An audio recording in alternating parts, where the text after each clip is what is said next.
ఈ నెల 30వ తేదీ ముక్కోటి ఏకాదశి. ముక్కోటి ఏకాదశిని వైకుంఠ ఏకాదశి అని కూడా పిలుస్తారు. మరి ఎంతో విశేషమైన ఈ ముక్కోటి ఏకాదశిలోగా లేదా ముక్కోటి ఏకాదశి రోజు ఈ కథను వింటే చాలు స్వామి యొక్క పరిపూర్ణ అనుగ్రహం మీకు కలుగుతుంది. పూర్వకాలంలో శ్రీరంగాపురం అనే ఒక గ్రామం ఉండేది. ఆ ఊరిలో శ్రీ రంగనాథుడి ఆలయం చాలా ప్రసిద్ధి. ప్రతి సంవత్సరం ముక్కోటి ఏకాదశి రోజు అంటే వైకుంఠ ఏకాదశి రోజు ఉత్తర ద్వారం గుండా స్వామివారిని దర్శనం చేసుకోవడానికి లక్షలాది మంది జనం వచ్చేవారు. అదేవిధంగా ఆ ఊరిలో సుబ్బిశెట్టి అనే ఒక పెద్ద జమీందారు ఉండేవాడు. ఆయనకు దైవభక్తి కంటే తాను గొప్ప భక్తుడు అని 10 మంది చెప్పుకోవడం మీదనే ఆశ ఎక్కువగా ఉండేది. ఈసారి ముక్కోటి ఏకాదశి రోజు గుడిలో భారీగా విరాళమిచ్చి అందరికంటే ముందు తాని ఉత్తరద్వార దర్శనం చేసుకోవాలని, ఊరంతా తనని గొప్పగా చూడాలని నిర్ణయించుకున్నాడు అతను. ఇక ఏకాదశి నాడు ఉదయం నుంచి ఉపవాసం ఉన్నానని అందరికీ చెప్తున్నాడు. కానీ మనసులో మాత్రం రేపు ద్వాదశి పారణకు ఏమేమి పిండి వంటలు తినాలి అనే ఆలోచనలోనే ఉన్నాడు. అలాగే ఆ గుడిలో చిన్న గూటిలో ఒక పిచ్చుక నివాసం ఉండేది. ఆ పిచ్చుకకు తిథులు వారాలు తెలియవు. కానీ ప్రతిరోజు గుడిగంట శబ్దం వినగానే స్వామివారి వైపు చూసి కీచుకీచుమని శబ్దం చేస్తూ తన భాషలో నమస్కారం చేసుకునేది. ముక్కోటి ఏకాదశి రానే వచ్చింది. ఆ రోజు గుడంతా శుభ్రం చేయడం వల్ల పిచ్చుకకు ఒక్క గింజ కూడా దొరకలేదు. ఉదయం నుంచి సాయంత్రం వరకు ఆహారం కోసం వెతుకుతూనే ఉంది. కానీ ఏమీ దొరకలేదు. ఇక రాత్రి గడిచేసరికి గుడిలో భక్తుల రద్దీ పెరిగింది. భజనలు, కీర్తనలు మారుమోగుతున్నాయి. ఆ శబ్దాలకు పిచ్చుకకు నిద్ర పట్టలేదు. ఆ పిచ్చుక గోపురం మీద కూర్చుని స్వామివారి వైపు చూస్తూ రాత్రంతా మెలకుగా ఉండిపోయింది. అంటే దానికి తెలియకుండానే జాగరణ కూడా చేసింది. మరునాడు ఉదయం తెల్లవారింది. ఉత్తర ద్వారాలు తెరుచుకున్నాయి. రంగనాథుడు వైభవోపేతంగా అందరికీ దర్శనమిస్తున్నాడు. ఇక జమీందారు గర్వంగా దండం పెట్టుకుంటూ లోపలికి వెళ్ళాడు. అదే సమయంలో ఆకలితో అలసిపోయిన పిచ్చుక గోపురం మీద నుంచి ఎగురుకుంటూ వచ్చి ఉత్తర ద్వారం గుండా స్వామివారి పాదాల దగ్గర వాలి తుదిశ్వాస విడిచింది. అదే సమయంలో గుండెపోటుతో జమీందారు కూడా గుడిలోనే కుప్పకూలి మరణించాడు. ఆఖరికి భయంకరమైన రూపాలతో యమదూతలు వచ్చారు. వారు తమ పాశాలతో జమీందారు ఆత్మను బంధించారు. అదే సమయంలో ఆకాశం నుంచి దివ్యమైన విమానంలో శంకు చక్రాలు ధరించిన విష్ణుదూతలు దిగివచ్చారు. వారు నేరుగా ఆ చిన్న పిచ్చుక ఆత్మను తీసుకుని విమానంలో ఎక్కించబోయారు. అది చూసిన ధర్మారావు ఆత్మ ఘోషించింది. ఆ ఆత్మ ఇలా పలికింది: నేను గుడికి ఎన్నో లక్షలు విరాళంగా ఇచ్చాను. మనుషులందరికీ అన్నదానం చేశాను. కాబట్టి నన్ను ఎందుకు నరకానికి తీసుకువెళ్తున్నారు? ఏ పుణ్యమూ చెయ్యని ఈ పక్షికి వైకుంఠమా? ఓ ధర్మరాజా, నీ న్యాయం ఎక్కడుంది అని గట్టిగా అరిచాడు. ఆ అరుపులకు సాక్షాత్తు యమధర్మరాజు అక్కడ ప్రత్యక్షమయ్యాడు. పక్కనే విష్ణుదూతలు నవ్వుతూ నిల్చుని ఉన్నారు. అప్పుడు యమధర్మరాజు జమీందారుతో ఇలా అన్నాడు: ఓ మానవుడా, విష్ణులోకం వెళ్ళడానికి, ముక్తిని పొందడానికి కావాల్సింది ధనం కాదు, స్వచ్ఛమైన మనసు అని పలికిన వెంటనే ఆ పిచ్చుక ఆత్మ మనుషులకు అర్థమయ్యేలా ఇలా పలికింది: ఓ మానవులారా, నేను ఒక పక్షిని. నాకు వేదాలు తెలియదు, మంత్రాలు రానేరావు. కానీ నిన్న ఏకాదశి నాడు నాకు ఆహారం దొరకకపోయినా నేను దాన్ని స్వామివారి అనుజ్ఞగా భావించి నాకు తెలియకుండానే జాగరణతో కూడిన ఉపవాసం ఉన్నాను. రాత్రి నిద్రలేకపోయినా స్వామినామస్మరణతో గడిపాను. అంటే భక్తితో జాగరణ చేశాను. నేను నా శరీరాన్ని మాత్రమే పస్తు ఉంచాను అనుకున్నాను. కానీ నా ఆత్మ ఈ పరమాత్మలో లీనమైనది. ఓ మానవుడా, నువ్వు ఉపవాసం ఉన్నావు నిజమే. కానీ అది దేవుడి మీద ప్రేమతో కాదు. నీ మనసు వంటకాల మీదే ఉంది. నువ్వు జాగరణ చేశావు, కానీ నీ ధ్యాస నీ గొప్పతనం మీదే ఉంది. ముక్కోటి ఏకాదశి అంటే శరీరాన్ని పస్తు ఉంచడం కాదు. నేను పస్తు ఉన్నాను, కానీ నా మనసు నిండా గోవిందనామమే ఉంది. నువ్వు దేవుడికి పాలు పోస్తావు, కానీ పక్కన ఉన్న మనిషికి నీళ్లు కూడా ఇవ్వవు. నువ్వు గుడిలో లక్షలు కుమ్మరిస్తావు, కానీ అది నీ హోదా పెరగడానికే తప్ప దైవం మీద ప్రేమతో కాదు. దేవుడితో కూడా బేరాలాడే ఏకైక జాతి మీదే. నాకు ఇది ఇస్తే నీకు ఇది ఇస్తా అని లంచం ఇవ్వడానికి చూస్తారు. మోక్షం అంటే ఏమిటి? స్వర్గానికి వెళ్ళడమే మోక్షం అనుకుంటున్నావా? కాదు. తోటి ప్రాణిలో కూడా దైవాన్ని చూడలేనప్పుడు నువ్వు ఎన్ని గుళ్ళు కట్టినా, ఎన్ని దానాలు చేసినా నీకు మోక్షం రాదు, పుణ్యం ప్రాప్తించదు. ఏకాదశి నాడు నేను ప్రకృతి ధర్మాన్ని పాటించాను, నువ్వు కృత్రిమంగా నటించావు. ఓ మనిషి, జాగ్రత్తగా విను. స్వార్థం అనే ముసుగు తీసేస్తే తప్ప ఎప్పటికీ మోక్షం లభించదు. పవిత్రమైన ఉత్తరద్వార దర్శనం చేసుకుంటూ ప్రాణం వదిలిన నాకు వైకుంఠ ప్రాప్తి కలిగింది. కాని అహంకారంతో ఉత్తరద్వారం దాటినా నీకు నరకం తప్పలేదు అని పలికింది. దీంతో తన జీవితమంతా వృధా అయిపోయిందని గ్రహించాడు ఆ జమీందారు. ఎంతగానో పశ్చాత్తాపపడ్డాడు. కానీ సమయం మించిపోయింది. వెంటనే విష్ణుదూతలు పిచ్చుక ఆత్మను వైకుంఠానికి, ఆ ధర్మారావు ఆత్మను యమలోకానికి యమదూతలు తీసుకుపోయారు. ఈ దృశ్యాన్ని చూసిన అక్కడ ఉన్న జనులంతా దైవాన్ని భక్తితో పూజిస్తూ చివరికి మోక్షాన్ని పొందారు. ఎంతో విశేషమైన ఈ కథను వింటే చాలు, స్వామి యొక్క సంపూర్ణ అనుగ్రహం లభిస్తుంది. ఈ కథ భవిష్య పురాణంలోనిది. ఒక ముసలివాడు ఓం నమో భగవతే వాసుదేవాయ అనే మంత్రాన్ని వల్లెవేస్తూ గంగానదీ తీరంలో నడుస్తూ ఉన్నాడు. అతని చేతిలో జపమాల, మెడలో రుద్రాక్షహారం ధరించి ఉన్నాడు. ఈ ఓం నమో భగవతే వాసుదేవాయ అనే మంత్రం చదవడం వల్ల ఆ తరంగాలు కలిపురుషుణ్ణి తాకాయి. ఎక్కడ్నుంచి వస్తుంది ఓం నమో భగవతే వాసుదేవాయ అనే మంత్రశబ్దం అని చుట్టూ చూడసాగాడు కలిపురుషుడు. గంగా నదీ తీరంలో ఒక బక్కచిక్కిన ముసలివాడు ఓం నమో భగవతే వాసుదేవాయ అనే నామాన్ని జపించడం చూసి ఆ మంత్ర జపాన్ని ఆపాలి అని ఆ ముసలివాడి దగ్గరకు వెళ్లి పట్టుకోబోయాడు కలిపురుషుడు. ఆయన మీద చెయ్యి వేసిన వెంటనే ఎగిరి 1/2 కిలోమీటరు దూరంలో పడ్డాడు. కొంతసేపు ఏమి జరిగిందో అస్సలు అర్థం కాలేదు కలిపురుషుడికి. కాసేపయ్యాక చూస్తే ఆ ముసలివాడు ముందు ఎక్కడో ఓం నమో భగవతే వాసుదేవాయ అనే మంత్రాన్ని జపిస్తూ వెళ్తూ ఉన్నాడు. ఎలాగైనా ఆ ముసలివాణ్ణి పట్టుకుని ఆ నామజపాన్ని ఆపాలని దగ్గరకు వెళ్లాడు కలిపురుషుడు. పట్టుకోబోతే ఈసారి మరింత దూరంలో పడ్డాడు. ఆ దెబ్బకి కలిపురుషుడు గజగజా వణికిపోయాడు. ఇతను చూస్తే బక్క చిక్కి ఉన్నాడు. గట్టిగా గాలి వస్తే ఎగిరిపోయేలా ఉన్నాడు. కాని పట్టుకుందాము అనుకుంటే నేను ఎక్కడికో పడిపోతున్నాను. ఒకవేళ నా శక్తి సన్నగిల్లిందా?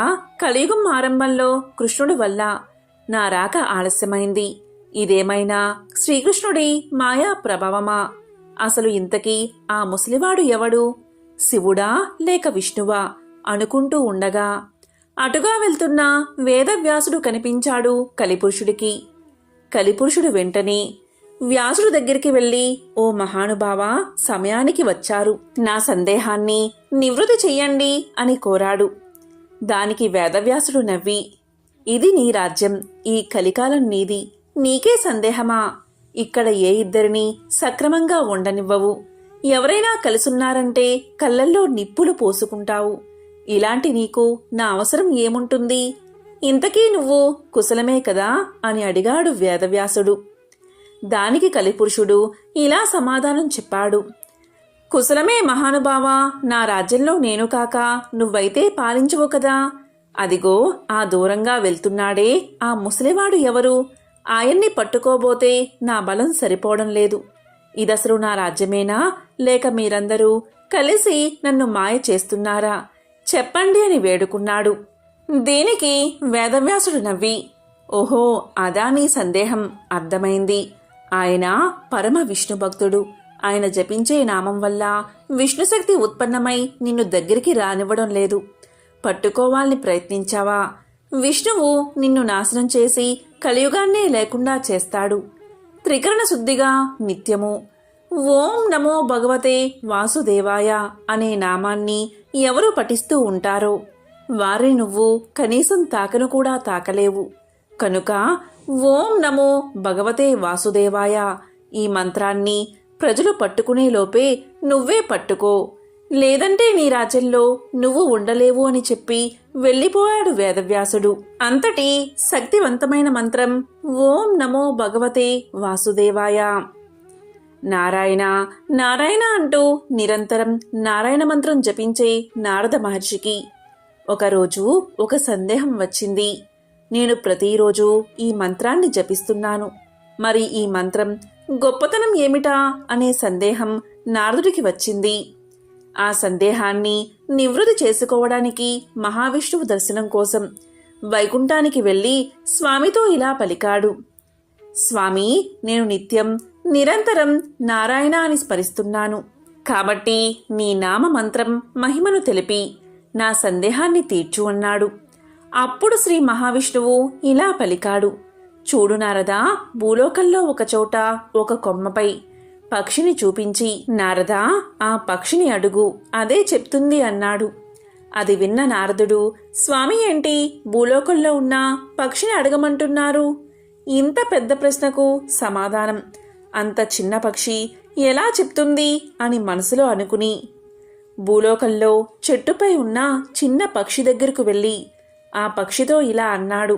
ఓ పక్షి, నారాయణ మంత్రం గొప్పతనాన్ని నీవు చెప్పగలవని నా స్వామి చెప్పాడు. అసలు ఆ మంత్రం గొప్పతనమేంటో కాస్త చెప్పవా అంటాడు. ఇక ఆ పక్షి నారాయణ అనే నామం వినగానే అక్కడికక్కడే మరణించింది. ఆ దృశ్యం చూసి నారదుడికి ఎంతో భయం వేసింది. ఇదేంటి, నారాయణనామం గొప్పతనం చెప్పమంటే ఈ పక్షి ఇలా మరణించింది, అనవసరంగా ఒక పక్షిని చంపానే అని అనుకుంటూ వైకుంఠంలో ఉన్న స్వామి దగ్గరకు వచ్చి ఇలా పలికాడు. స్వామి, ఏమిటి ఇలా జరిగింది అన్నాడు. దానికి స్వామి సమాధానం చెప్పకుండా ఒక చిరునవ్వు నవ్వి ఈసారి భూలోకంలో ఒక జింక పిల్లను చూపించి దాన్ని అడుగు అన్నాడు. నారదుడు సందేహిస్తూనే వెళ్ళాడు. జింకపిల్ల ముందు నిలబడి అడిగాడు నారదుడు. పాపం, నారాయణ అనే మాట వినబడగానే అక్కడికక్కడే మరణించింది ఆ జింకపిల్ల. ఇక నారదుడు నివ్వెరపోయి బాధపడుతూ వైకుంఠంలో స్వామి దగ్గరకు మళ్ళీ వెళ్ళి ఇలా అన్నాడు. స్వామి, ఏమిటి ఇలా జరిగింది అన్నాడు. దానికి స్వామి ఏమీ సమాధానం చెప్పకుండా భూలోకంలో ఒక లేగదూడను చూపించి వెళ్ళి ఆ లేగదూడను అడగమన్నాడు. ఇక నారదుడు ఇలా అనుకున్నాడు. స్వామి నన్ను వరుసగా పాపాల్లో ఇరికించేలా ఉన్నారు అని అనుకుంటూ వెళ్ళి భూలోకంలోని లేగదూడను అడిగాడు. ఎప్పటిలాగే నారాయణ నామం వినగానే ఆ లేగదూడ మరణించింది. ఇక నారదుడు భయపడిపోయి మనసులో ఇలా అనుకున్నాడు. ప్రశాంతంగా నా తపస్సు నేను చేసుకోక కోరి కోరి ఈ మహాపాతకాలను కాళ్లకు చుట్టుకున్నాను. పక్షిని జింకను చంపడమే మహాపాపం అనుకుంటే ఇప్పుడు గోహత్యా పాతకం కూడా నాకు చుట్టుకుంది. నాకు సందేహ నివృత్తి వద్దు, ఏమీ వద్దు. ఈసారి వెళ్తే ఇంకా ఎక్కడికి వెళ్ళమంటాడో అని నారాయణ జపం చేసుకుంటూ చేసిన తప్పులకు చింతిస్తూ భూలోకంలోనే ఉండిపోయాడు నారదుడు. కాని ఆ స్వామి ఊరుకోడు కదా. ఆ స్వామి నారదుణ్ణి మళ్లీ రప్పించుకున్నాడు. ఇక నారదుడు ఇలా అన్నాడు. స్వామి, మీకిది న్యాయమేనా? నా చేత ఇన్ని అపరాధాలు చేయించారు, సందేహం రావడమేనా నా తప్పు అన్నాడు. దానికి స్వామి నవ్వుతూ, నీవు బాధపడాల్సిన పనిలేదు నారదా, ఈసారి వెళ్తే నీకు ఖచ్చితంగా సమాధానం దొరుకుతుంది అన్నాడు. దానికి నారదుడు ఇలా అన్నాడు. స్వామి, మీరు ఇంతకు ముందు కూడా ఇలాగే చెప్పారు, నేను వెళ్ళను అని అన్నాడు నారదుడు. ఇక స్వామి పరిపరి విధాలుగా చెప్పగా స్వామి మాట కోసం బయలుదేరాడు నారదుడు. ఈసారి స్వామి చూపించింది అప్పుడే పుట్టిన ఒక పసివాడిని. ఇక నారదుడు వెళ్ళి ఆ బిడ్డ ముందు నిలబడి ప్రశ్న అడిగి పరిగెత్తబోయాడు. ఖచ్చితంగా ఈసారి నరహత్యా పాతకం కూడా చుట్టుకుంటుంది అనుకున్నాడు నారదుడు. అప్పుడు వెనుక నుంచి మహర్షి అనే ఒక పిలుపు వినబడింది. ఆశ్చర్యపోతూ వెనుతిరిగి చూశాడు నారదుడు. ఆ బిడ్డ బతికే ఉన్నాడు. వెంటనే నారదుడు ఆ బిడ్డ దగ్గరకు వెళ్ళగానే ఆ పసివాడు ఇలా అన్నాడు: మహర్షి, సందేహ నివృత్తి కోసం వచ్చి తీర్చుకోకుండా వెళ్ళిపోతున్నారా? నేను చెప్పేది వినండి. మీరు పలికిన నారాయణ మంత్రం విన్నందుకే పక్షి జన్మలో ఉన్న నేను మరణించి అంతకన్నా ఉత్తమమైన జింక జన్మను పొందాను. ఆ పరమ పవిత్రమైన మంత్రాన్ని వినడం వల్లే అంతకన్నా ఉత్తమమైన గోవు జన్మను పొందాను. అంతేకాదు, ఆ పరమ పవిత్రమైన నారాయణ నామాన్ని విన్నందుకే ఉత్తమమైన మానవ జన్మను పొంది పూర్వజన్మల జ్ఞాపకాన్ని, నీ ద్వారా సందేహాన్ని తీర్చుకునే శక్తిని, మాట్లాడగలిగే శక్తిని పొందాను. చూడు నారదా, మనకు ఉత్తమమైన గతిని, తద్వారా స్వామి సన్నిధిని అందించే పరమ సాధనం నారాయణ మంత్రం. ఇదే నారాయణ మంత్రం యొక్క మహత్యమని పలికాడు ఆ చిన్న పిల్లవాడు. దీంతో నారదుడు ఆ పిల్లవాడికి నమస్కారం చేసి వైకుంఠానికి వెళ్ళిపోయాడు. ఇక నారదుడు విష్ణు సన్నిధికి చేరుకుని, నీ నామ మహత్యాన్ని నా ద్వారా లోకానికి చాటడానికి ఈ మార్గాన్ని చూపించావా మహానుభావ అంటూ విష్ణు పాదాలపై పడ్డాడు నారదుడు. ఎవరైతే ముక్కోటి ఏకాదశిలోగా లేదా ముక్కోటి ఏకాదశి రోజు ఈ కథను వింటారో వారి జన్మల పాపాలు తొలగి కోటి జన్మల పుణ్యం వస్తుంది, సకల శుభాలు కలుగుతాయి. నారాయణ మహత్యాన్ని తెలిపే మరొక విశేషమైన కథను ఇప్పుడు తెలుసుకుందాం. పూర్వకాలంలో కన్యాకుబ్జము అనే నగరంలో 4 వేదాలు చదివిన ఒక విప్రుడు ఉండేవాడు. అతని పేరు సత్యవ్రతుడు. అతనికి సకల సద్గుణ రాశి అయిన హేమవతి అనే భార్య ఉంది. వారికి చాలా కాలానికి లేకలేక ఒక కుమారుడు జన్మించాడు. వారు ఆ బాబుని అతి గారాబంగా పెంచుతూ అజామీరుడు అనే నామకరణం చేశారు. ఆ బాలుడు దినదిన ప్రవర్ధమానమగుచు అతి గారాబం వల్ల పెద్దలను కూడా నిర్లక్ష్యంగా చూస్తూ, దుష్ట సావాసాలు చేస్తూ, విద్యను అభ్యసించక, బ్రాహ్మణ ధర్మాలు పాటించక సంచరిస్తూ ఉండేవాడు. ఈ విధంగా ఉండగా కొంతకాలానికి యవ్వనం రాగా కామాంధుడై మంచి చెడ్డలు మరచి యజ్ఞోపవీతం తెంచి మద్యం సేవిస్తూ ఒక ఎరుకుల జాతి స్త్రీని వలచి నిరంతరం ఆమెతోనే కామక్రీడల్లో తేలియాడుతూ ఇంటికి రాకుండా తల్లిదండ్రులు మరిచి ఆమె ఇంటనే భోంచేస్తూ ఉండేవాడు. ఇలా అజామిలుడు కులంప్రష్టుడు కాగా వాని బంధువులు అతన్ని విడిచిపెట్టారు. అందుకు అజామిలుడు రెచ్చిపోయి వేట వల్ల పక్షులను, జంతువులను చంపుతూ కిరాత వృత్తిలో జీవనం సాగిస్తూ ఉండేవాడు. ఒక రోజున ఆ ఇద్దరు ప్రేమికులు అడవిలో వేటాడుతూ పొలాలు కోస్తూ ఉండగా ఆ స్త్రీ తేనెపట్టుకై చెట్టెక్కి తేనెపట్టు తీయబోగా కొమ్మ విరిగి కిందపడి చనిపోయింది. ఇక అజామిలుడు ఆ స్త్రీపై పడి కొంతసేపు ఏడ్చి తరువాత ఆ అడవి అందే ఆమెను దహనం చేసి ఇంటికి వచ్చాడు. ఆ ఎరుకుల దానికి అంతకు ముందే ఒక కుమార్తె ఉంది. కొంతకాలానికి ఆ బాలికకు యుక్త వయస్సు రాగా కామాంధకారముచే కన్నోమిన్నో గానక అజామినుడు ఆ బాలికను కూడా చేపట్టి ఆమెతో కూడా కామక్రీడల్లో తేలియాడుతూ ఉన్నాడు. వారికి 2 కొడుకులు కూడా కలిగారు. 2 పురిటిలోనే చనిపోయారు. మరలా ఆమె గర్భం ధరించి ఒక కుమారుణ్ణి కంది. వారిద్దరూ ఆ బాలుడికి నారాయణ అనే పేరు పెట్టి పిలుస్తూ ఒక్క క్షణమైనా ఆ బాలుణ్ణి విడవక ఎక్కడకు వెళ్ళినా వెంట పెట్టుకుని వెళ్తూ నారాయణ నారాయణ అని ప్రేమతో సాకుతూ ఉన్నారు. కానీ నారాయణ అని స్మరించినంత మాత్రం చేతనే తమ పాపాలు నశించి మోక్షం పొందవచ్చును అని అతనికి ఏమాత్రం తెలియదు. ఇలా కొంతకాలం జరిగిన తర్వాత అజామినుడికి శరీర పటుత్వం తగ్గి రోగగ్రస్తుడై మంచం పట్టి చావుకు సిద్ధంగా ఉన్నాడు. ఒకనాడు భయంకర ఆకారాలతో పాసాది ఆయుధాలతో యమభటులు ప్రత్యక్షం అయ్యారు. వారిని చూసి అజామినుడు భయం చెంది కుమారుడిపై ఉన్న వాత్సల్యంతో ప్రాణాలు ఉడవలేక నారాయణ నారాయణ అంటూనే ప్రాణాలు వదిలాడు. అజామినుడి నోట నారాయణ అనే శబ్దం వినబడగానే యమభటులు గడగడా వణకసాగారు.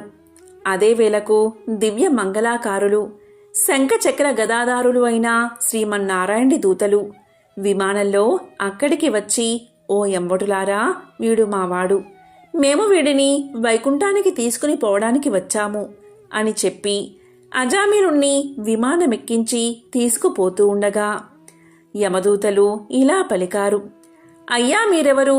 వీడు అతి దుర్మార్గుడు, వీడిని నరకానికి తీసుకుని పోవడానికి మేము ఇక్కడికి వచ్చాము, కాబట్టి అతన్ని మాకు వదిలేయండి అని కోరగా విష్ణుదూతలు ఇలా పలికారు, ఓ యమకింకరులారా, మీరెంత అవివేకులు, మీకు ధర్మ సూక్ష్మాలు తెలియవు.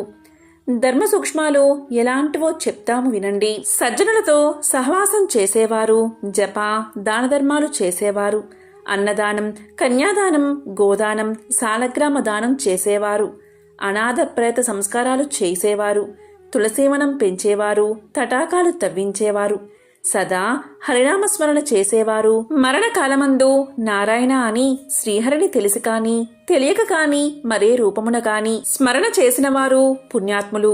కాబట్టి అజామిలుడు ఎంత పాపాత్ముడైనా మరణకాలమున నారాయణ అని పలికి వైకుంఠవాసానికి అర్హత సంపాదించాడు అని విష్ణుదూతలు పలికారు. అంతటి గొప్పది నారాయణ నామస్మరణ. ఎవరైతే నన్ను మరణకాల సమయమున భక్తితో స్మరిస్తూ వారి శరీరం వదిలిపెడతారో వారు నన్ను చేరతారు అని సాక్షాత్తు శ్రీకృష్ణ పరమాత్ముడే అర్జునుడికి ఉపదేశించాడు.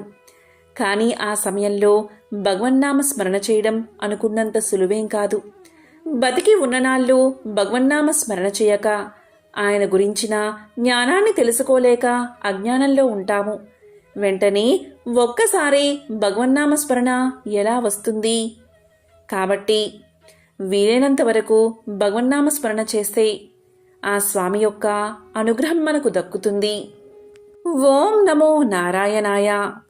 ఒకానొకసారి పాండవుల్లో పెద్దవాడైన ధర్మరాజు ఇలా పలికాడు, ఓ శ్రీకృష్ణ జనార్దన పరంధామ, ముక్కోటి ఏకాదశి గొప్పతనం ఏమిటి వివరించమని కోరగా దానికి శ్రీకృష్ణుడు ఇలా పలికాడు, ఓ ధర్మనందన, నేను చెప్పేది శ్రద్ధగా విను. ముక్కోటి ఏకాదశి వ్రతాన్ని ఎవరైతే భక్తి శ్రద్ధలతో ఆచరిస్తారో అలాంటి వారికి అశ్వమేధ యాగం చేసిన ఫలితం కలుగుతుంది, 100 యజ్ఞాలు చేసిన ఫలితం దక్కుతుంది, 100 గోవులను దానం చేసిన ఫలితం వారికి దక్కుతుంది. అంతేకాదు మోక్షం కలుగుతుంది, వైకుంఠ ప్రాప్తి కూడా కలుగుతుంది అని శ్రీకృష్ణుడు ధర్మరాజుకు తెలియచేశాడు. ఈ ఒక్క ఏకాదశి రోజు ఉపవాసముంటే అన్ని ఏకాదశుల్లో ఉపవాసమున్న ఫలితం దక్కుతుంది. అంతేకాదు ఈ ఒక్క ఏకాదశి 3 కోట్ల ఏకాదశులతో సమానం. దీనికి సంబంధించిన ఒక విశేషమైన కథను తెలియచేస్తాను, శ్రద్ధగా విను అంటూ శ్రీకృష్ణుడు ఇలా చెప్పడం మొదలుపెట్టాడు. పూర్వకాలంలో అత్యంత రమణీయమైన గోకులం అనే నగరం ఉండేది. దాన్ని వైకానసుడు అనే రాజు పరిపాలిస్తూ ఉండేవాడు. తన రాజ్యంలోని ప్రజలను తన కన్న బిడ్డల వలె చూసుకునేవాడు మహారాజు. తన రాజ్యంలో సకల విద్యలు నేర్చుకున్న పండితులు ఉన్నారు. ఒకరోజు రాత్రి ఆ మహారాజుకి ఒక కల వచ్చింది. ఆ కలలో తన తండ్రి నరకంలో పడి రోదిస్తున్నట్లు వచ్చింది. తరువాత రాజుకు మెలకువ వచ్చి కలలో కనిపించిన దృశ్యం చూసి చాలా బాధపడ్డాడు. ఆ మరుసటి రోజు తన రాజసభలో వేద విద్వాంసులను పిలిపించి వారికి తన కల గురించి ఇలా చెప్పాడు. నాకు రాత్రి కలలో నా తండ్రిగారు కనిపించి నరకంలో పడి రోదిస్తున్నట్లు చూశాను. నా తండ్రి నన్ను చూసి ఇలా పలికారు, కుమారా, ఈ నరకంలో బాధలు పడలేకుండా ఉన్నాను, నన్ను ఈ నరకం నుంచి విముక్తిని చెయ్యి అని నాకు తెలియచేశారు. అది చూసిన నా హృదయం చలించిపోయింది. ఆ కల వచ్చినప్పటి నుంచి నా మనసుకు ప్రశాంతత కరువైనది. ఇంత రాజ్యం, ఏనుగులు, గుర్రాలు, రథాలు, భార్యా బిడ్డలు ఉన్నా, ఇంత ధనమున్నా ఆనందం నాకు కలగడం లేదు. కాబట్టి ఏదైనా గ్రంథం చూసి నా తండ్రిని నరకం నుంచి విముక్తిని చేసి మోక్షాన్ని పొందే సలహాను ఇవ్వమని కోరతాడు రాజు. దానికి బ్రాహ్మణులు, వేద విద్వాంసులు ఇలా పలుకుతారు, మహారాజా, మన నగరానికి దగ్గరలోని అరణ్యంలో పర్వతుడు అనే ముని ఆశ్రమం ఉంది. అక్కడికి వెళ్ళి ఆ మహాముని అడిగితే ఏదో ఒక ఉపాయాన్ని తెలియచేస్తాడు. ఆయన భూత, భవిష్యత్, వర్తమాన కాలాలు తెలిసిన మహాజ్ఞాని అని చెప్తారు. తర్వాత రోజు మహారాజు అటవీ ప్రాంతానికి చేరుకుంటాడు. ఆ విధంగా పర్వత మునీంద్రుడి దగ్గరకు వెళ్ళి సాష్టాంగ నమస్కారం చేస్తాడు మహారాజు. అంతటా మునీంద్రుడు కుశల ప్రశ్నలు అడిగి తమ బాధకు కారణం ఏమిటి అని అడుగుతాడు రాజుని. దానికి రాజు జరిగిందంతా చెప్పి, ఓ మునీంద్ర, మీరు సర్వ సమర్థులు. నా తండ్రిని నరక బాధల నుంచి తప్పించి ఏదైనా ఉపాయం ఉంటే ఉపదేశించమని వేడుకుంటాడు మహారాజు. ఆ మాటలు విన్న మునీంద్రుడు తన దివ్య దృష్టితో జరిగింది తెలుసుకుని ఇలా పలుకుతాడు. మహారాజా, నీ తండ్రికి పూర్వజన్మలో 2 భార్యలు ఉన్నారు. వారిద్దరిని సమానంగా ప్రేమించకుండా కేవలం ఒకే భార్యను ప్రేమించి రెండో భార్యను బాధ పెట్టాడు. దానివల్లే నీ తండ్రి ఈ నరక బాధలు అనుభవిస్తున్నాడు అని చెప్పాడు మునీంద్రుడు. మహాముని చెప్పిన మాటలు విన్న మహారాజు, ఓ మునీంద్ర, జరిగిందేదో జరిగిపోయింది. కానీ ప్రస్తుతం నా తండ్రి నరకం నుంచి బయటపడేసే ఏదైనా వ్రతం కానీ దానం కానీ ఉన్నదా? ఉంటే నాకు ఉపదేశించండి అని పలికాడు. దానికి మునీంద్రుడు ఇలా చెప్పాడు. మహారాజా, ముక్కోటి ఏకాదశి రానున్నది. ఆ రోజు నీవు నీ పరివారము ఏకాదశి ఉపవాస వ్రతాన్ని ఆచరించండి. దీనివల్ల నీ తండ్రి నరకం నుంచి విముక్తుడు అవుతాడు. ఎందుకంటే ముక్కోటి ఏకాదశి మోక్షాన్ని ప్రసాదిస్తుంది. కాబట్టి ఈ ఏకాదశి నీ తండ్రికి తప్పకుండా మోక్షాన్ని ఇస్తుంది అంటాడు మునీంద్రుడు. అంతటా మహారాజు మునీంద్రుడికి ధన్యవాదాలు చెప్పి తన రాజ్యాన్ని చేరుకుంటాడు. ఇంతలో వైకుంఠ ఏకాదశి రానే వచ్చింది. ఆ రోజు వైకానసి మహారాజు తన భార్యాబిడ్డలు మరియు పరివారంతో కలిసి ఏకాదశి వ్రతాన్ని ఆచరించాడు. ఆ పుణ్య ప్రభావం వల్ల ఆకాశం నుంచి పూల వర్షం కురిసింది. తన తండ్రిని దేవతాగణాలు వచ్చి స్వర్గానికి తీసుకువెళ్లారు. అప్పుడు మహారాజు తండ్రి స్వర్గానికి వెళ్తూ భూమి మీద ఉన్న కుమారుడితో ఇలా పలికాడు. నాయనా కుమారా, నీకెల్లప్పుడూ శుభం కలుగుగాక, నీకెల్లప్పుడూ జయం కలుగుగాక అని ఆశీర్వదిస్తూ వెళ్ళాడు. అది విన్న మహారాజు తన పరివారానంతటికీ తన తండ్రి తెలియచేసిన మాటలు చెప్పి ఎంతగానో సంతోషించాడు. కాబట్టి ముక్కోటి ఏకాదశి వ్రతాన్ని ఆచరిస్తే పాపాలన్నీ తొలగిపోతాయి. మరణించిన తర్వాత అలాంటి వారు మోక్షాన్ని పొందుతారు. కాబట్టి ధర్మరాజా, ఈ కథను విన్నంతనే జన్మల పాపాలు తొలగి కోటి జన్మల పుణ్యం వస్తుంది, చివరికి మోక్షం కలుగుతుంది అని శ్రీకృష్ణుడు ధర్మరాజుకు తెలియచేశాడు. ఎంతో పవిత్రమైన విశేషమైన ఈ కథను ఈరోజు విన్నా, చదివినా, చెప్పినా, వినిపించినా జన్మల పాపాలు తొలగి కోటి జన్మల పుణ్యం వస్తుంది, సకల శుభాలు కలుగుతాయి. ముక్కోటి ఏకాదశి రోజు అంటే వైకుంఠ ఏకాదశి రోజు వైకుంఠ వాకిళ్లు తెరుచుకుని ఉంటాయని, అందుకే వైష్ణవ ఆలయాలో గల ఉత్తర ద్వారం దగ్గర భక్తులు భగవంతుడి దర్శనం కోసం వేచి ఉంటారు. ఈరోజు మహావిష్ణువు గరుడ వాహనంపై 3 కోట్ల దేవతలతో కలిసి భూలోకానికి దిగివచ్చి భక్తులకు దర్శనం ఇస్తాడు. అందుకే దీనికి ముక్కోటి ఏకాదశి అనే పేరు వచ్చింది. ఈరోజు ఉత్తర ద్వారం గుండా దర్శనం ఎందుకు చేసుకోవాలో తెలియచేసే పురాణ కథను ఇప్పుడు తెలుసుకుందాం. పూర్వకాలంలో సమస్త లోకాలు జలమయమై ఉన్న సమయంలో శ్రీ మహావిష్ణువు రావి ఆకుపై తేలియాడుతూ ఉన్నాడు. అప్పుడు శ్రీ మహావిష్ణువు యొక్క నాభి నుంచి బ్రహ్మదేవుడు పుట్టాడు. ఆ బ్రహ్మదేవుడికి సమస్త వేదాలను అందించాడు మహావిష్ణువు. ఆ వేద సంపదతో సృష్టిని ప్రారంభించు అని చెప్పాడు. ఇక సృష్టి కార్యం ప్రారంభమయ్యాక బ్రహ్మలో అహంకారం మొదలై తాను ఎవరో మర్చిపోయాడు. శ్రీ మహావిష్ణువుని కూడా లెక్క చేయలేదు. అప్పుడు శ్రీ మహావిష్ణువు యొక్క చెవి గుమిలోంచి 2 రాక్షసులు పుట్టారు. వాళ్ళే మధు కైటబులు. వాళ్ళని గులిమి రాక్షసులు అని పిలుస్తారు. ఇద్దరికిద్దరే భారీ శరీరాలు. అందులో పెద్దవాడి పేరు మధుడు, రెండవవాడి పేరు కైటబుడు. నీటిలోనే పుట్టి నీటిలోనే పెరుగుతున్న ఆ సోదరులు ఈ తడిలేని పొడితావును వెదుగుతున్నారా అన్నట్లుగా సముద్రమంతా కలియ తిరిగేవారు. ఎదుగుతున్న కొద్దీ వారికి ఎన్నెన్నో సందేహాలు వచ్చేవి. ఈ సముద్రానికి ఏది ఆధారం? అసలు ఈ నీళ్ళెలా పుట్టాయి? ఇవి సరే, మనం ఎలా పుట్టాం? మనకి మూలమేది? ఇలా ఆలోచించారు. సాక్షాత్తు శ్రీ మహావిష్ణువు నుంచి ఆవిర్భవించడం వల్ల వారికి విశేషమైన శక్తులు వచ్చాయి. ఈ మధు కైటబులు అనంత జలరాశిని ఈదుతున్న సమయంలో పద్మాసనంపై బ్రహ్మదేవుడు కనిపించాడు. ఇన్నాళ్లకి చేతులున్నవాణ్ణి చూసేసరికి ఈ అన్నదమ్ములకు చేతులు దురదెక్కాయి. దాంతో వాళ్ళు బ్రహ్మదేవుణ్ణి యుద్ధానికి ఆహ్వానించారు. బ్రహ్మదేవుడు వారిని ఎదిరించి చాలా సంవత్సరాలు యుద్ధం చేసి విసిగిపోయి, నేను వీరిని సృష్టించలేదు, వీరు ఎక్కడి నుంచి వచ్చారు అని తన దివ్య దృష్టితో తెలుసుకున్నాడు. అప్పుడు బ్రహ్మ యొక్క అహంకారం తొలగి శ్రీ మహావిష్ణువును శరణు వేడుకున్నాడు. దానికి మహావిష్ణువు ఇలా పలికాడు: బ్రహ్మదేవా, చూసావా, అహంకారం వల్ల నీకు ఎన్ని కష్టాలు వచ్చాయో, అయినా సరే నేను నిన్ను రక్షిస్తాను అని చెప్పి మధుకైటబులను పిలిచాడు. వారితో మహావిష్ణువు ఇలా పలికాడు: మీరు నా నుంచే ఆవిర్భవించారు కాబట్టి ఈ రాక్షసత్వాన్ని వదిలి ఏం వరం కావాలో కోరుకోండి అన్నాడు.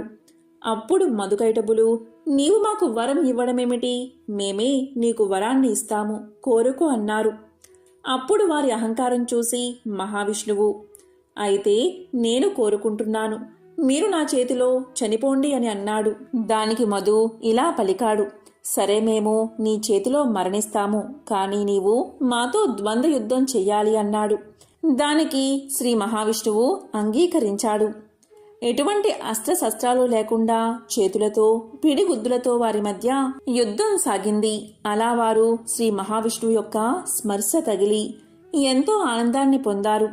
అప్పుడు మధు కైటబులకి మరో ఆలోచన వచ్చింది. శరీరాన్ని తాకితేనే ఇంత ఆనందంగా ఉంటే నిజంగా మనం వైకుంఠంలో ఉంటే మనకి ఇంకా కావలసింది ఏముంటుంది అనుకుని మహావిష్ణువుతో ఇలా పలికారు: ఓ ప్రభు, నీవు వరాన్ని ఇస్తానన్నావు, ఇప్పుడు మేము వరాన్ని కోరుకుంటున్నాం, మమ్మల్ని వైకుంఠ లోకానికి తీసుకువెళ్ళండి, ఎప్పుడూ మీతో పాటు ఉండే వరాన్ని ఇవ్వండి అని అడిగారు. అప్పుడు మహావిష్ణువు ఇలా అనుకున్నాడు: వీళ్ళు రాక్షసులు కదా, వీరిని వైకుంఠం తీసుకుని వెళ్లడం అంత న్యాయమా? అన్యాయం, లోకాలకు చాలా ఇబ్బందికరంగా మారుతుంది అని ఆలోచించి వైకుంఠానికి ఉండే ఉత్తర ద్వారాన్ని తెరిపించాడు. ఆ ద్వారం ద్వారా శ్రీ మహావిష్ణువును దర్శించుకున్న మధు కైటబులు విష్ణుమూర్తిలో లీనమవుతూ మరో వరం కోరుకున్నారు. స్వామి, ఏ భక్తులైతే ముక్కోటి ఏకాదశి రోజు ఉత్తర ద్వారం నుంచి మమ్మల్ని స్మరిస్తూ నిన్ను దర్శనం చేసుకుంటారో వారికి మోక్షాన్ని ప్రసాదించమని కోరతారు. ఇక ముక్కోటి ఏకాదశి రోజు దేవతలు కూడా ఆ ఉత్తర ద్వారం ద్వారా స్వామిని దర్శించుకుని మోక్షాన్ని పొందారు. అప్పట్నుంచి ధనుర్మాసంలో వచ్చే ఈ ఏకాదశి రోజు అంటే ముక్కోటి ఏకాదశి రోజు ఇలా ఉత్తర ద్వారం ద్వారా భక్తులు మహావిష్ణువును దర్శించుకుని మోక్షాన్ని పొందుతున్నారు. ఎంతో పవిత్రమైన విశేషమైన ఈ కథను ఒక్కసారైనా వింటే చాలు, జన్మల పాపాలు తొలగి దరిద్రం తొలగి అష్ట ఐశ్వర్యాలు భోగ భాగ్యాలు కలుగుతాయి. ఈ సందర్భంగా ఒక విశేషమైన కథను ఇప్పుడు తెలుసుకుందాం. పూర్వం కన్నాపురం అనే పట్టణాన్ని సుందరవదన అనే రాజు పరిపాలించేవాడు. అతను అన్ని విధాలుగా గొప్పవాడే, కాని భగవంతుడిపై విశ్వాసం మాత్రం లేనివాడు. ఒకరోజు రాత్రి రాజుగారు మంత్రితో కలిసి అజ్ఞాతంగా నగరంలో తిరగడం మొదలుపెట్టాడు. అలా వెళ్తూ ఉండగా దారిలో ఇద్దరు అడుక్కునేవారు వారికి తారసపడ్డారు. అందులో ఒకడు అంతా రామునిదయ, అంతా రామునిదయ అంటూ భిక్షం కోసం చెయ్యి చాచాడు. మరి ఒకడు అంతా రాజుగారిదయ, అంతా రాజుగారిదయ అంటూ భిక్ష కోసం చెయ్యి చాచాడు. అది చూసిన రాజు ఎంతో ఆశ్చర్యపోయాడు. మర్నాడు ఇరువురి యాచకులను రాజుగారు తమ సమక్షానికి పిలిపించుకున్నారు. రాజుగారు వారిని ఇలా ప్రశ్నించారు: మీలో ఒకరు రాముని పేరట, మరొకరు రాజుగారి పేరిట ఎందుకు యాచిస్తున్నారు అని అడిగాడు. దానికి భగవంతుడి పేరుతో యాచిస్తున్న బిచ్చగాడు ఇలా పలికాడు: ఓ రాజా, ప్రపంచం యావత్తూ శ్రీరాముడి దయవల్లే రక్షించబడుతున్నది. ఆయనే అందరికీ ఆరోగ్యాన్ని ఐశ్వర్యాన్ని ప్రసాదిస్తాడు. అందుకనే ఆయన పేరిట యాచిస్తున్నాను అని జవాబు చెప్పాడు. ఇక రెండవ యాచకుడు ఇలా చెప్పాడు, ఓ ప్రభు, భగవంతుడు మనకు కనిపించడు. రాజు కనిపించే దేవుడు, అందుకే ఆయన పేరిట యాచిస్తున్నాను అన్నాడు. అంతా విన్నా రాజుగారు యాచకుళ్ళు పంపేశాడు. వాళ్ళు వెళ్ళిపోయాక రాజుగారు మంత్రితో ఇలా అన్నారు, తన పేరిట యాచిస్తున్న వ్యక్తి రెండవ వాడి కంటే తెలివైన వాడు అన్నాడు. దానికి మంత్రి ఇలా చెప్పాడు, మహారాజా, భగవంతుడి అనుగ్రహం లేకపోతే చేసిన సహాయం కూడా వాళ్లకు అందదు అన్నాడు. అది విన్న రాజు మంత్రితో ఇలా చెప్పాడు, సరే మంత్రి, అదీ చూద్దాం. రాజు గొప్పవాడో దేవుడు గొప్పవాడో అన్నాడు. మర్నాడు మంత్రితో రాజు దేశమంతటా ఇలా ప్రకటించమని ఆదేశించాడు. వచ్చే శ్రీరామనవమి రోజు రాజప్రాసాదానికి వచ్చిన వారందరికీ రాజుగారు మంత్రి బహుమతులు అందజేస్తారు అని ప్రకటించమన్నాడు. ఈ విధంగా ప్రకటన గురించి తెలుసుకున్న వేలాది జనం రాజప్రాసాదానికి వచ్చి కానుకలు అందుకున్నారు. ఆ విధంగా వచ్చిన జనంలో రాజుగారి దయ అంటూ బిచ్చం ఎత్తుకునే బిచ్చగాడు కూడా వచ్చాడు. అప్పుడు రాజుగారు ఆ బిచ్చగాడికి ఒక పెద్ద గుమ్మడికాయను బహుమతిగా ఇచ్చాడు. ఇది నీకు గొప్ప ఐశ్వర్యాన్ని కలిగిస్తుందని చెప్పాడు. ఈ విధంగా కొంతకాలం గడిచింది. ఒకరోజు రాజు మంత్రితో కలిసి నగర పర్యవేక్షణకు వెళ్ళాడు. అక్కడ గుమ్మడికాయను దానంగా పొందిన యాచకుడు ఇంకా అడుక్కుంటూనే ఉండడం గమనించాడు రాజు. అప్పుడు రాజు ఆ యాచకుడి దగ్గరకు వెళ్ళి ఇలా పలికాడు, నీకు గుమ్మడికాయను కానుకగా ఇచ్చాను కదా, ఇంకా ఎందుకు అడుక్కుంటున్నావు అని అన్నాడు.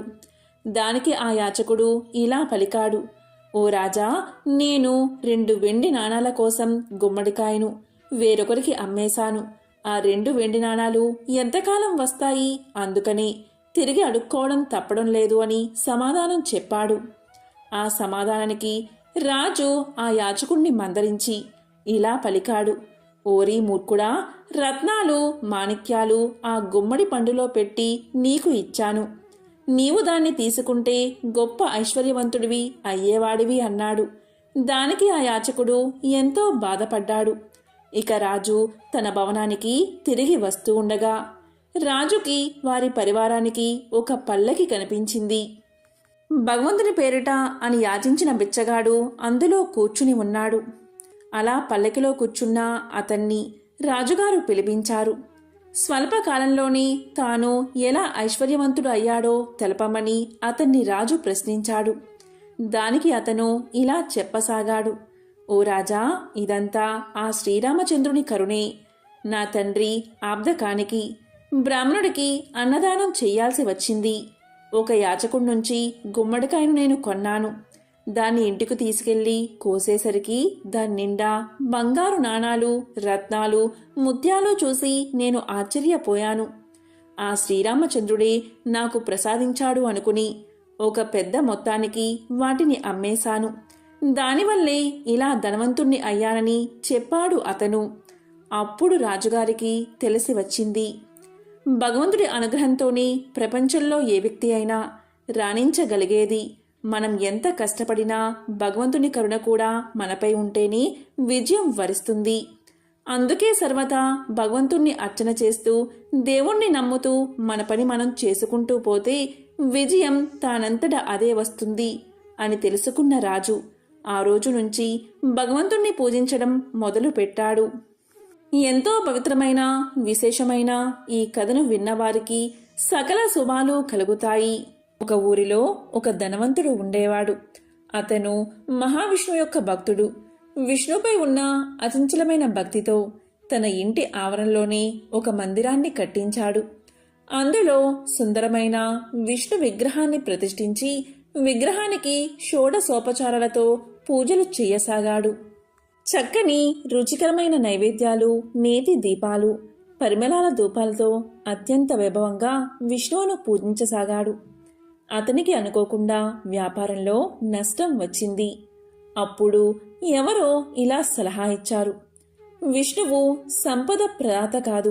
సంపద రావాలి అంటే, సిరి సంపదలతో తుల తూగాలి అంటే లక్ష్మీదేవి పేరు చెప్పి ఆ దేవతనే ఆరాధించమని చెప్పారు. వెంటనే ఆ ధనవంతుడు ఆ దేవతా విగ్రహాన్ని తెచ్చాడు. లక్ష్మీదేవిని పూజించడం ప్రారంభించాడు. వెంటనే అదృష్టం కలిసి వచ్చింది. వ్యాపారంలో అనుకోని లాభాలు వచ్చాయి. వెంటనే అతను ఎంతో ఆనందంతో పూజలు చేయసాగాడు. ఒక పర్వదినాన రకరకాల పిండి వంటలతో ధూప దీపాలతో పూజ చేయసాగాడు. పూజకు ముందు విష్ణుమూర్తి విగ్రహం ఆ ధనవంతుడికి కనిపించింది. వెంటనే అతనికి ఎంతో కోపం వచ్చింది. ఇంకా నువ్వు ఎందుకిక్కడా అని ఆ విగ్రహాన్ని తీసేసి ఒక మూలగా పడేశాడు. తాను పూజిస్తున్న దేవతకి. రోజు అతను ఎంతో భక్తి శ్రద్ధలతో పూజలు చేయసాగాడు. రకరకాల పిండి వంటలు, ధూపదీప నైవేద్యాలు, సుగంధాలు వెదజల్లే, సువాసనలు వెదజల్లే పుష్పాలతో ఆ గదంతా చక్కని సుమధుర వాసనలతో నిండిపోయింది. అతనికి దూరంగా ఒక మూలాన పడేసిన విష్ణు విగ్రహం కనిపించింది. వెంటనే అతను కోపంగా లేచి వెళ్లి ఒక వస్త్రంతో ఆ విగ్రహం యొక్క ముక్కు మూసేశాడు. ఈ వాసనంతా హాయిగా ఆస్వాదిస్తున్నావా? ఇవన్నీ నీకోసం చెయ్యలేదులే. ఈ వస్తువుల వాసనలు కూడా నీకు తగలకూడదు అని పలికాడు ధనవంతుడు. ఇక వెంటనే మరుక్షణమే విష్ణుమూర్తి ప్రత్యక్షమయ్యాడు. చిరునవ్వుతో జగన్మోహన కాంతితో ఉన్న ఆ వాసుదేవుణ్ణి చూసి ఆ ధనవంతుడు ఇలా పలికాడు. స్వామి, నిన్ను ఎంతగానో ఆరాధించాను. రకరకాల నైవేద్యాలు కూడా పెట్టాను. అప్పుడు నీవు కనికరించకుండా కష్టాలు అనుభవించేటట్లు చేశావు. మరి ఇప్పుడు నిన్ను ఆరాధించడం మానేశాక లక్ష్మీదేవిని సేవిస్తూ ఆ నైవేద్యాల వాసన కూడా నీకు రానివ్వకుండా చేస్తే ఇప్పుడు ప్రత్యక్షమై కనుకరించావు. ఇదేమి వింత స్వామి అని ప్రశ్నించాడు ధనవంతుడు. అందుకు ఆ మహామాయావి అయిన విష్ణువు నవ్వుతూ ఇలా పలికాడు. నీవు పూజలు చేశావు నిజమే, నైవేద్యాలు నివేదించావు అది నిజమే. కాని నేను అక్కడ ఉన్నాను అన్న భావనతో నీవు చేయలేదు. ఏదో పూజ చేశావు, ఏదో నైవేద్యం సమర్పించావు అన్నట్లు చేశావు. కాని ఇప్పుడు నీవు అలా అనుకోలేదు. నేను ఇక్కడే ఉన్నాను అనుకున్నావు. ఆ వాసనలు కూడా అంటే నైవేద్యాల గుమగుమలు కూడా నేను అనుభవిస్తున్నాను అనే భావన నీలో కలిగింది. నా ఉనికి, నా సాన్నిధ్యం నీ భావనలో పొందావు. నన్ను ద్వేషించినా నేను ఇక్కడ ఉన్నాను అనే భావన్ని చెందావు. ఇక్కడే ఉన్నా నా ముక్కు మోసావు అంటే అంత ప్రత్యక్ష భావన నీలో కలిగింది. ఎప్పుడైతే ఆ భావన నీలో కలిగిందో నా సాక్షాత్కారం లభించింది అన్నాడు మహావిష్ణువు. దానికి ఆ విష్ణు భక్తుడికి ఎంతో ఆనందం కలిగింది. ఆ రోజు నుంచి అతను ఎంతో భక్తిభావంతో లక్ష్మీనారాయణులు తన ఇంట్లోనే ఉన్నారు అనే భావనతో పూజలు చేయసాగాడు. చివరకు మోక్షాన్ని పొందాడు. మోక్షం అనే పదం దాదాపు అందరూ వినే ఉంటారు. ఏదో ఒక సందర్భంలో హమ్మయ్య మోక్షం కలుగుతుంది అనుకుంటారు. ఇంతకీ మోక్షం అంటే ఏమిటి, అదెలా లభిస్తుందో తెలియచేసే పురాణ కథ ఇది. త్రిలోక సంచారి అయిన నారదుడు ఒకసారి భూమి మీద ఉన్న విష్ణు భక్తులను పలకరించేందుకు వెళ్ళాడు. ఆయన 3 వ్యక్తుల్ని కలిశారు. వారిలో మొదటి వ్యక్తి ఒక ముని. నిత్యం హరినామ స్మరణలోనే మునిగితేలే ముని దగ్గరకు వెళ్ళాడు నారదుడు. నారదుణ్ణి చూసిన ముని ఇలా పలికాడు. అయ్యా, వైకుంఠం నుంచి ఎప్పుడు వచ్చారు? విష్ణు భగవానుడు ఎలా ఉన్నారు? ఏం చేస్తున్నారు? మీరు తరచూ వైకుంఠానికి వెళ్తూ ఉంటారా అని ప్రశ్నలతో ముంచెత్తాడు. దానికి స్పందించిన నారదుడు ఇలా చెప్పాడు. శ్రీ మహావిష్ణువు బాగానే ఉన్నారు. వైకుంఠానికి నేను తరచూ వెళ్తూనే ఉంటాను అని సమాధానం చెప్పాడు. అప్పుడు ముని ఇలా అడిగాడు. అయితే స్వామి, ఈసారి మీరు వైకుంఠానికి వెళ్ళినప్పుడు నాకు మోక్షం ఎప్పుడు ప్రసాదిస్తారో స్వామివారిని అడగండి అన్నాడు. సరే అని ముందుకు సాగిన నారదుడు ఆ తరువాత చెప్పులు కుట్టే వ్యక్తికి కనిపించాడు. అప్పుడు చెప్పులు కుట్టే వ్యక్తి ఇలా పలికాడు. స్వామి, మిమ్మల్ని చూస్తే సాక్షాత్తు ఆ విష్ణుమూర్తినే చూసినట్లుంది. స్వామివారు ఎలా ఉన్నారు? వైకుంఠం నుంచి మీరు ఎప్పుడు వచ్చారు? ఏం చేస్తున్నారు అని అడిగాడు. అప్పుడు నారదుడు ఇలా చెప్పాడు. స్వామి బాగానే ఉన్నారు. నేను మళ్ళీ అక్కడికే వెళ్తున్నాను. నీ గురించి ఏమన్నా అడగమంటావా అన్నారు నారదులవారు. అప్పుడు చెప్పులు కుట్టేవాడు ఇలా అన్నాడు. అడగడానికి ఇంకేముంది తండ్రి, ఆ స్వామివారి కటాక్షం ఎప్పుడు లభిస్తుందో, నాకు మోక్షం ఎప్పుడు సిద్ధిస్తుందో కనుక్కోండి చాలు అన్నాడు. సరే అన్న నారదుడు వైకుంఠానికి తిరుగు పయనమయ్యాడు. వైకుంఠంలో స్వామివారి దగ్గరకు వెళ్ళిన నారదులవారు తాను భూలోకంలో కలిసిన వ్యక్తుల గురించి చెప్పి వారి సందేహాలు అతని ముందుంచారు. అప్పుడు మహావిష్ణువు ఏమన్నారు అంటే, నారదా, నాలో ఐక్యమయ్యేందుకు ఆ ముని మరెన్నో జన్మలు వేచి ఉండాలి. కానీ ఆ చెప్పులు కుట్టుకునే వ్యక్తికి మాత్రం ఇదే చివరి జన్మ అన్నారు మహావిష్ణువు. ఆశ్చర్యపోయిన నారదులవారు నిత్యం హరినామస్మరణలో మునిగితేలే మునికి మరెన్నో జన్మలు ఉండడమేమిటి, సాధారణ జీవనం గడుపుతున్న చెప్పులు కుట్టే వ్యక్తికి ఇదే ఆఖరి జన్మ కావడం ఏంటి అనే సంశయంలో ఉండిపోయాడు నారదుడు. ఇది గమనించిన శ్రీహరి ఇలా పలికాడు. ఈసారి నువ్వు వారిద్దరినీ కలిసినప్పుడు స్వామివారు ఏం చేస్తున్నారు అని వాళ్ళు అడుగుతారు కదా, అప్పుడు ఆయన సూది బెజ్జంలోంచి ఏనుగును పంపిస్తున్నారని చెప్పు. వారిలో ఎవరు గొప్ప భక్తులో నీకే తెలుస్తుంది అన్నారు. ఇక భూలోకానికి తిరిగి బయలుదేరి వెళ్ళిన నారదుడు మళ్ళీ ఆ ఇద్దరినీ కలిశాడు. ఎప్పటిలాగే స్వామివారు ఏం చేస్తున్నారని అడిగితే శ్రీహరి చెప్పమన్నా సమాధానమే చెబుతారు నారదులవారు. ఆ విధంగా నారదుడు చెప్పిన వెంటనే ముని ఏమన్నాడంటే, భలేవారే, సూది బెజ్జంలోంచి ఏనుగును పంపించడం ఎలా సాధ్యం? మీరు నాతో పరాచికాలు ఆడుతున్నట్లున్నారు, లేదా ఏదో భ్రాంతికి గురై ఉంటారు అన్నాడు ముని చిరునవ్వుతో.